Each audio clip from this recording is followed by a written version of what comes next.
Everyone, welcome back to the channel. This is Anu और आज की इस वीडियो में हम डिस्कस करने वाले हैं 5 हेड्स ऑफ इनकम के बारे में। So without wasting any time let's start. 5 heads of income. अब ये क्या होता है?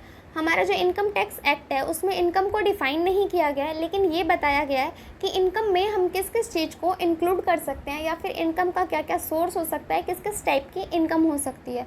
तो उसी चीज़ को क्लैरिफाई करने के लिए इनकम टैक्स एक्ट में 5 हेड्स ऑफ इनकम दिए गए हैं। इनकम को 5 कैटेगरीज में डिवाइड किया गया है कि किस किस सोर्स से इनकम हो सकती है या फिर हम किस टाइप की इनकम को कौन से हेड में इंक्लूड करेंगे।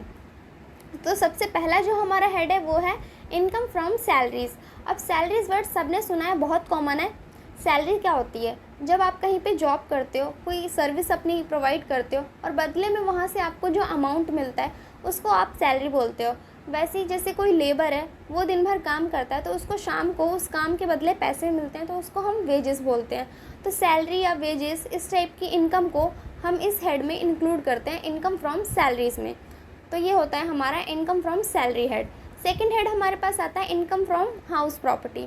अब ये क्या होता है? सपोज़ करो आपके पास बहुत सारी प्रॉपर्टी है, एक कोई घर है, आप उसमें खुद रहते हो, बाकी जो आपकी प्रॉपर्टीज़ है आपने उनको रेंट पे दे रखा है, तो वहाँ से आपको जो रेंटल इनकम जनरेट होती है वो भी तो एक तरीके आपकी इनकम है।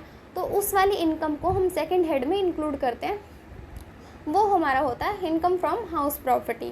थर्ड हमारे पास आता है इनकम फ्रॉम बिजनेस और प्रोफेशन।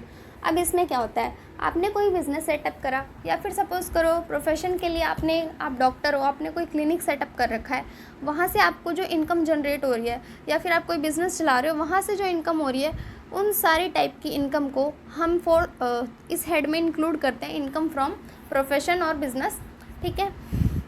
फोर्थ हमारे पास जो हेड है वो आता है इनकम फ्रॉम कैपिटल गेंस। अब ये क्या होता है? इसमें देखो, कैपिटल एसेट्स को बेच के आपको जो प्रॉफिट होता है, जो इनकम होती है, मेनली हम उस इनकम को यहाँ पे रिकॉर्ड करते हैं। जैसे कि आपने कोई 5 साल पहले प्रॉपर्टी ली थी 5 लाख में, आज आपने उस प्रॉपर्टी को 15 लाख में बेच दिया, तो आपको जो 10 लाख की इनकम हुई है, 10 लाख का प्रॉफिट हुआ है उस पर, तो वो भी आपकी इनकम है। तो उस टाइप की इनकम को हम इसमें रिकॉर्ड करते हैं फोर्थ हेड में, कैपिटल गेंस में। फिफ्थ हमारे पास आता है इनकम फ्रॉम अदर सोर्सेज।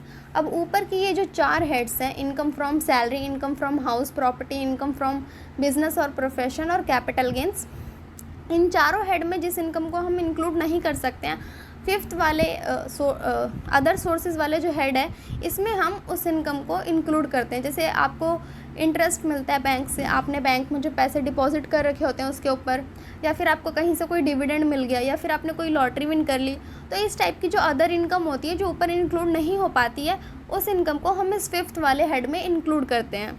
अब ये जो पांचों हेड हमने डिस्कस करें, इन पांचों टाइप की इनकम पे अलग अलग तरीके से टैक्स लगाया जाता है, अलग अलग तरीके से कैलकुलेट करी जाती है इन सारी इनकम को। तो इनके ऊपर पूरा एक एक चैप्टर है, तो हम धीरे धीरे करके उन सारे चैप्टर्स को एक एक करके डिस्कस करेंगे। आई होप आपको वीडियो अच्छे से समझ में आया होगा।